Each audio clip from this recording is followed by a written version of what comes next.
15 minutos para llegar a las 10 de la mañana. Seguimos en Mañana Sin Filtro. Bien, vamos a charlar con Carolina Tencio, que es la directora ejecutiva del Centro de Estudios para la Gobernanza en la Ciudad de La Plata. Porque vamos a hablar del relevamiento que hicieron, según los datos del INDEC, pero transportados aquí a la Ciudad de La Plata y aquí en La Plata, que indudablemente es lo que nos importa. El gusto de saludarte, Carolina, ¿cómo estás? ¿Qué tal? Buen día, ¿cómo están? Bueno, un gusto tenerte del otro lado, ya prácticamente te tenemos casi de columnista, así que, bueno, importante porque de acuerdo a los datos que dio el INDEC, ustedes hacen todo un estudio que tiene que ver con la Ciudad de La Plata. ¿Y qué fue lo más importante que les marcó? Bueno, en realidad hay varios datos relevantes que se fueron publicando en estas últimas semanas que tienen que ver con indicadores socioeconómicos. En primer lugar, me parece que es importante hablar de empleo. Nosotros, la última vez que habíamos estado al aire, no sé si se acuerdan que habíamos estado hablando un poco de pobreza y de la situación que estábamos viviendo en la Ciudad de La Plata, de que 1 de cada 3 personas es pobre. Ese indicador se mantiene, digamos, todavía no hemos hecho un relevamiento nuevo, pero los datos del INDEC, los últimos publicados, más o menos indican lo mismo. Y esto se viene a condimentar con que los datos de empleo, de desempleo y de actividad están bastante complicados. Para ponerlo un poco en contexto, a nivel nacional estamos hablando de que la tasa de actividad, que es aquella tasa que mide las personas que tienen empleo, que están buscando empleo, o sea, la población económicamente activa, la que está en el mercado laboral, está estancada en este trimestre y viene estancada desde los trimestres anteriores. A nivel nacional es más o menos ronda en el 57%.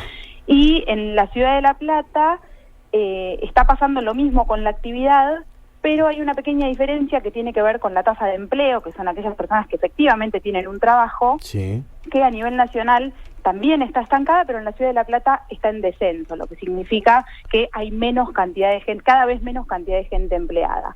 Cada vez menos gente empleada, o sea, cada vez hay más gente que se queda sin su trabajo. Exactamente, de hecho, cuando hablamos de desempleo, vemos que en los últimos trimestres hubo un aumento significativo. El trimestre anterior, que creo que fue el dato del que hablamos al aire la vez pasada, era de un 7%, y hoy estamos hablando de una tasa de desempleo de un 8%. Carolina, estamos hablando de empleos en blanco, digamos, ¿no? En realidad, la encuesta permanente de hogares, que es de donde se sacan los datos, es una encuesta que se basa, digamos, en las declaraciones de las personas. Por lo tanto, esto incluye empleo registrado y no registrado, lo que sí no podemos hacer, no podemos hacer una disquisición de qué y qué, pero sí los datos de trabajadores informales a nivel nacional también son bastante fuertes, porque en el país la tasa de trabajo informal es de 55%. Claro. Esto es importante de remarcar porque los últimos datos del INDEC indican que los salarios que percibe una persona que está trabajando informalmente son la mitad de lo que recibe una persona que está trabajando registrada. O sea, como para sacar una primera conclusión, en vez de subir la tasa de empleo en la ciudad, está bajando. Cada vez hay más gente que tiene menos trabajo. Exactamente. A nivel nacional se mantiene estancada, que tampoco es un indicador alentador, pero en la Ciudad de La Plata no solamente está estancada, sino que está en descenso. Exactamente, y lo mismo pasa con el desempleo, que está en aumento, y eso también es un indicador que preocupa. Lo que te decía era que a nivel de trabajo informal, para que se den una idea, una persona que está registrada, digamos que está trabajando en blanco, como vos decías, en promedio cobra 15.500 pesos, y una persona que no está registrada cobra la mitad, 7.000, menos de la mitad. Qué bárbaro. Si tenemos en cuenta los altos indicadores que hay de trabajo informal en el país, eso se torna un dato bastante preocupante. Hay un dato que leí de lo que me mandaste que es muy interesante y que también marca una pauta, y ahora le voy a dar el pase a Florencia porque seguramente va a tener relación a esto. En el desempleo, Florencia, escuchaste, es un buen dato importante, que marcan ellos, hay más mujeres que pierden el empleo que varones. Me imaginé que ibas por ese lado. Digo, ¿y a qué se debe esto? Bueno, en realidad eso era lo que te iba a comentar, porque la realidad es que estamos teniendo no solamente un mayor desempleo, sino que el desempleo, como bien vos decís, está afectando más a las mujeres que a los varones. ¿A qué se debe eso? Bueno, esto se puede ver a varias cosas. Yo elijo quedarme con 2 cuestiones que me parecen centrales, que una tiene que ver con la discriminación existente en el mercado laboral, que tiende a considerar a las mujeres como más caras para contratar, que tiende a considerar a las mujeres no aptas o no capaces para determinados puestos, y que en definitiva las terminan confinando a puestos de menor remuneración.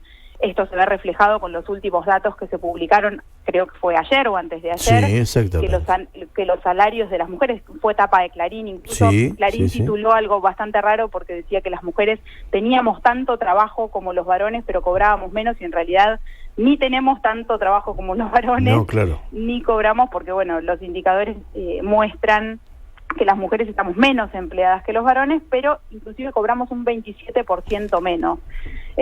Mientras un varón promedio está cobrando casi 15.000 pesos, las mujeres están cobrando 10.000 en promedio.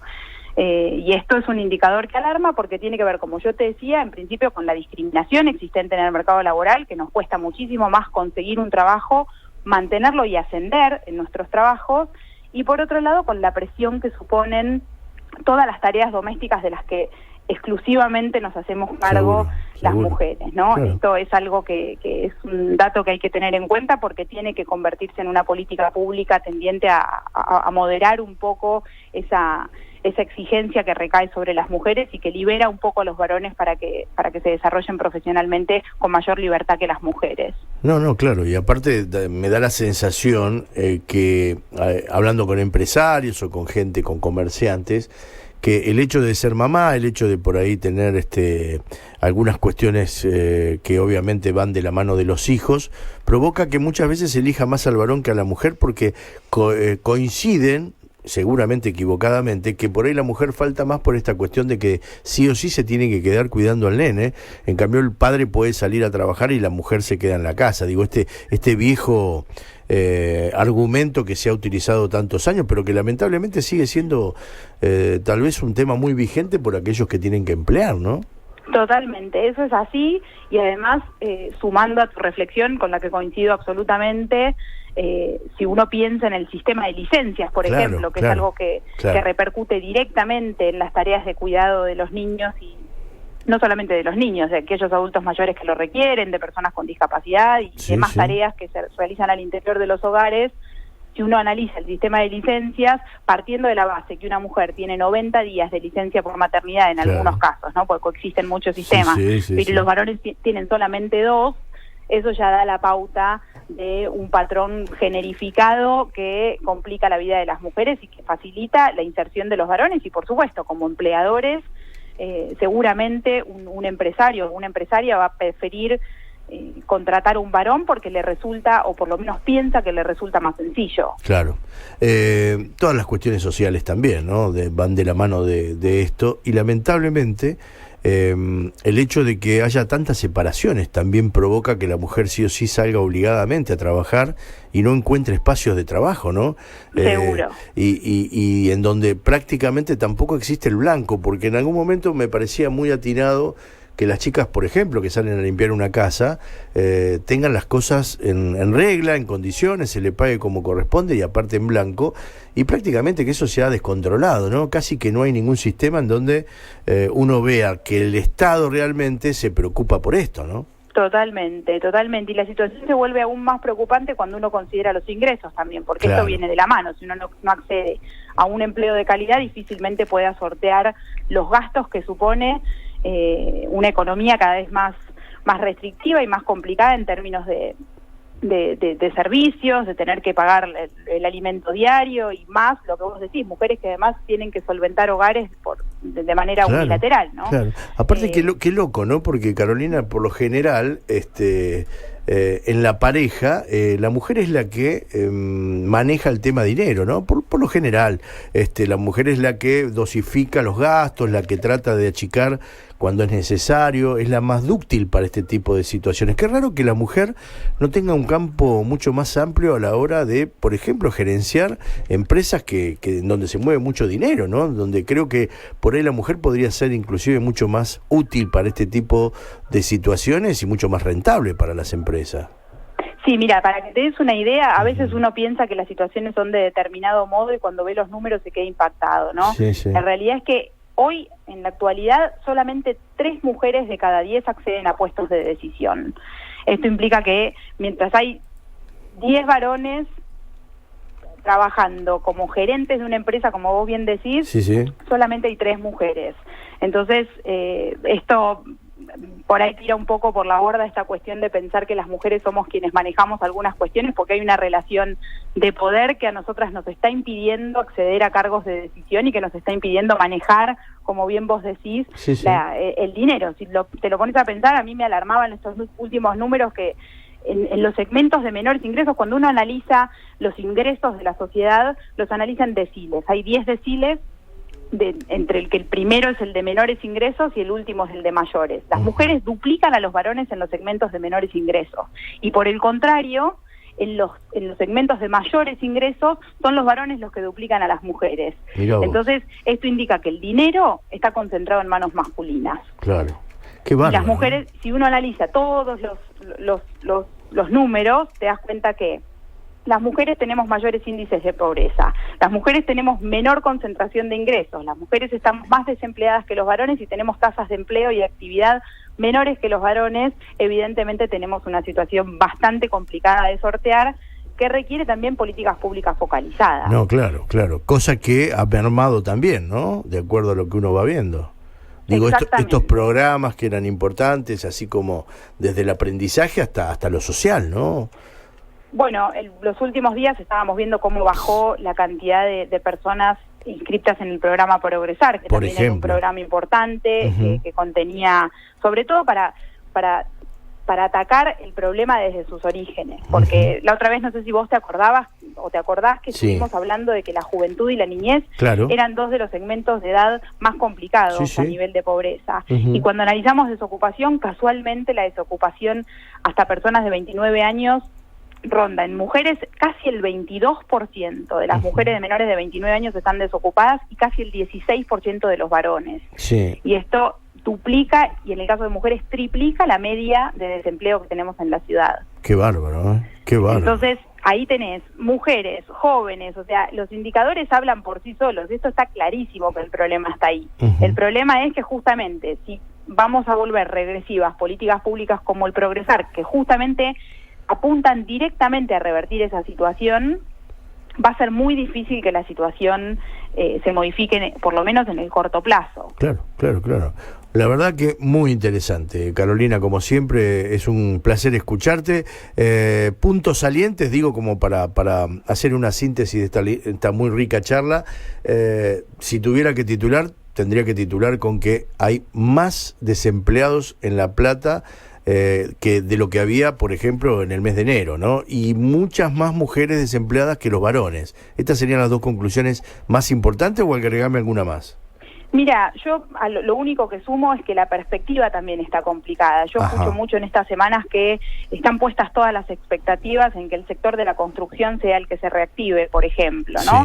Y la realidad es que si te lo pones a pensar, la desocupación, como bien vos decías, afecta más a las mujeres. Y explícame qué sentido tendría para las mujeres que se reactive el sector de la construcción cuando es un sector totalmente masculinizado. Claro. Hay que pensar políticas públicas focalizadas. Esa sería la conclusión que yo agrego a tu análisis. Sí, porque la obra pública puede ser un motor importante para una economía, pero indudablemente ahí la mujer queda directamente de lado, ¿no? Y es un motor que no funciona, digamos, desde el punto de vista femenino. Exactamente, no es que quiera decir, por supuesto que es importantísimo que se reactive la economía y que se reactive el empleo, pero si uno analiza los indicadores, por eso la importancia de generar políticas públicas basadas en la evidencia. Si uno mira los indicadores se da cuenta a las claras a dónde hay que apuntar. Y la realidad es que con el sector de la construcción es muy bueno, es verdaderamente alentador que esto ocurra, pero la problemática fundamental de la brecha que hay entre varones y mujeres no se resuelve. No, totalmente. Inclusive la baja de la fabricación textil, por ejemplo, ¿no? Donde hay muchas mujeres que trabajan, también ha sido uno de los golpes más fuertes que ha habido, sobre todo en la provincia de Buenos Aires, pero a nivel país, y esto también, merma la posibilidad de la mujer en lo laboral. Seguro, exactamente, es así. Pero bueno, supongo que estos indicadores también nos sirven como para dar la pauta de que necesitamos crear un diálogo más proactivo con las clases dirigentes, sobre todo para interpelarlas en este sentido, en decir, bueno, estos son los datos que tenemos, esta es la necesidad de políticas públicas que tenemos y avanzar hacia un esquema que sea un poco más alentador para quienes están en este momento más desfavorecidos, ¿no? Ni hablar. Carolina, un lujo como siempre, estamos en contacto y bueno, en la medida que aparezcan este tipo de estudios, vamos a ir dándoselos a conocer a la gente porque marcan la realidad, ¿no? Yo justo hace un ratito hablaba de lo que dicen los políticos, cuando uno baja a la realidad ve otro país, ¿no? Es como que son dos países tan distintos. Ustedes que están en el llano y que viven la realidad desde cerca y la palpan y la estudian, bueno, son en definitiva un buen puente para conocer en qué situación estamos, ¿no? Absolutamente. La información es un derecho humano y en ese sentido hay que trabajar para que la ciudadanía esté cada vez más empoderada, conociendo los temas que más la interpelan todos los días. Totalmente. Carolina, un beso grande y muy amable como siempre. Gracias, un abrazo grande para todos. Gracias. Carolina Atencio, directora ejecutiva del Centro de Estudios para la Gobernanza de La Plata. Qué temita, ¿no? Qué realidad. ¿Viste cuando te la cuentan? No... Mirá, tranquilo, que allá va a llegar la luz, el túnel, la luz, qué luz, hermano. Pero esto viene de muchos años, yo vengo diciendo, no se golpeen el pecho los anteriores, no, esto viene de muchos años, pero que ha empeorado. Desde el punto de vista del trabajo no formal, ni hablar. Y en el caso de la Ciudad de La Plata está cada vez más grave. ¿Cuánto hace que no hay una inauguración de una fábrica en la Ciudad de La Plata? ¿Recuerdan alguna? Una fábrica, un lugar importante en donde vos digas, che, mirá la fuente de laburo que se va a originar a partir de esto. ¿Cuánto hace? ¿1 año y medio? No, muchísimo más. ¿Quiere que me remonte? Si alguno me ayuda, se lo voy a agradecer. Yo la verdad no me acuerdo. Así que ha dicho, che, se establece una fábrica en La Plata y le va a dar trabajo a 300 personas. ¿Cuánto hace? Digo, para que veamos la realidad. ¿Cómo no va a bajar el desempleo en la Ciudad de La Plata si no se genera empleo? No se genera empleo. No hay nada, absolutamente nada. Y fíjense lo que dice Carolina, ¿no? Que las más afectadas son las mujeres, como siempre. Y es muy delicado el tema, y es muy grave. Y está bueno que salga gente como Carolina Atencio para marcarte la realidad, la que los otros no te cuentan. Los otros están en otra historia, están en la boleta, están en ver qué porcentaje pueden sacar. Pero nadie baja al llano y ve la realidad de la gente, salvo, por ejemplo, Carolina, que nos cuenta tal cual es, la realidad que vos vivís y palpás.